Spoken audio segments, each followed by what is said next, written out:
તો જૂનાગઢ જિલ્લાના સત્તાધાર ધામ ખાતે રાજ્યનો સૌથી મોટો બાયોગેસ પ્લાન્ટ કાર્યરત છે, જે 85 ઘનમીટર પ્રતિદિવસની ક્ષમતા ધરાવે છે. અહીંયા અન્ય ક્ષેત્રમાં પ્રતિદિન 10,000 યાત્રિકોનું ભોજન બાયોગેસ પર તૈયાર થાય છે. મહત્વનું છે કે ગુજરાત એનર્જી ડેવલપમેન્ટ એજન્સી દ્વારા બાયોગેસ માટે સંસ્થાઓને સબસિડી આપવામાં આવે છે.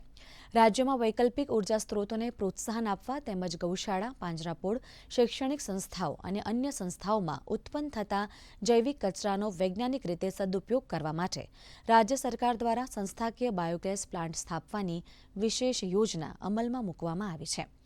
આ યોજનાનો મુખ્ય ઉદ્દેશ્ય સંસ્થાઓને ઉર્જા સ્વાવલંબન તરફ દોરી જવું, પર્યાવરણ પ્રદૂષણ ઘટાડવું અને ટકાઉ વિકાસને પ્રોત્સાહન આપવાનો છે.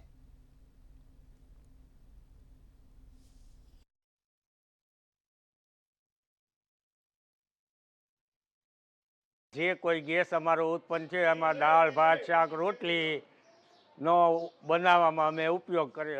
હર દિવસે અંદાજિત રોજથી 8,000 થી 10,000 પબ્લિક અથવા મહેમાનો આવે છે, એની રસોઈમાં આ કામ લાગે છે.